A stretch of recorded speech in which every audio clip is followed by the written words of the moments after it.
The Mosin Nagant M1891 was produced from 1930 till 1973. About 37 million of these were produced all the way from the originals in 1991. It uses a 7.62 by 54 rimmed cartridge. Let's take a quick look at this incredibly long bayonet. When it's attached, the whole rifle is about 5 feet 8 inches long, which is why I leave it detached for the video, because it just won't fit in frame. I have to really back up far away to film this. But it's got matching numbers with the rifle. The tip of the thing is kind of like a screwdriver almost. It's very flat. But it uses this push button here to lock in place. And another little note, one of my friends, Alex, we call him Russian, gave me this on one of his trips to Russia. He brought this back and gave it to me as a gift. So I thought it'd be a nice little add-on here for the video. Let's take a little closer look at the rifle itself. This one was manufactured in 1938 by Izhevsk. You see some of the markings there. Has a really optimistic 2,000-yard rear leaf sight here, or ramp sight. I'm not sure which it's called. Realistically, these things probably might shoot about 1,000 yards, maybe about 800 or so accurately. Let's open up the bolt. Bolt opens really easily, very smooth considering the age of this rifle. It's got a 5-round integrated magazine, which you can also use stripper clips with. And it locks in pretty easy. Got an interesting safety here. You have to pull it back, but it's a real pain to do in front of the camera. It's almost impossible to do single-handedly. I guess just probably the age of this thing. But you pull back on that kind of plunger and rotate it to the left to get it to go to safety. There we go. Now it's in safety.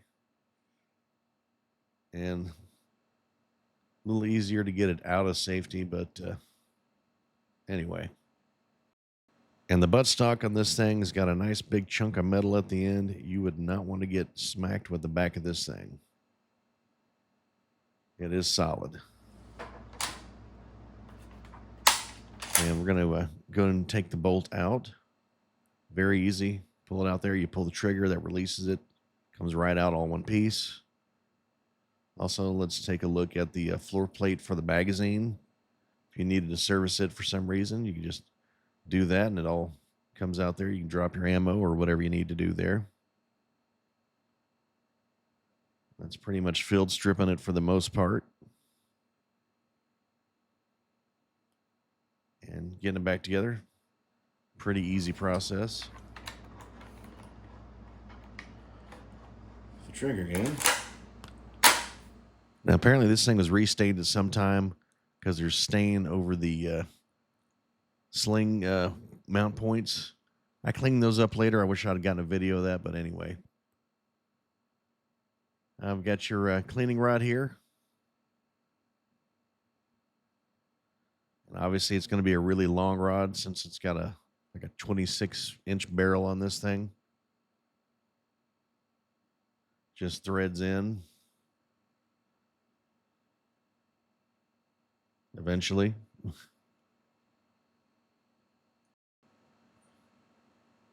And to kind of flip it over to see where it's going there. Those barrel bands, it's got to get through that first one. And there you go. Yep.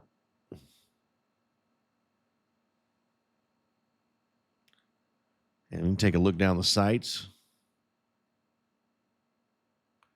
So you got that notch in the back and a hooded front sight. And let's take a quick look at down the rifling. Still very strong after something built in 1938.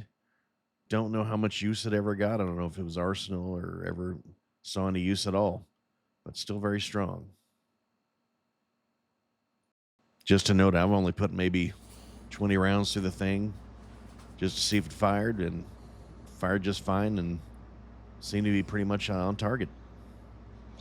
Now, I think I paid about $130 for this thing back in 2015, and the prices have skyrocketed thanks to everything going on over in that part of the world. I think right now these things are running $350 and up to $500-600 for a good one. So just keep that in mind. But if you can find one for a decent price, I would recommend picking one up. It's a nice piece of history. Can be fun to shoot. Ammo's kind of creeping up in price, but since it's bolt action, you're not going to be firing a whole lot of rounds ever anyway. So that'll conclude our video for today. All right, if you liked the video, please give it a thumbs up and share it. If you're not already a subscriber, go ahead and subscribe now. Look forward to seeing your comments. And if you look down in the description below, we've got links to our merch store and other links to help support the channel. Thanks for watching, and look forward to seeing everybody in the next video.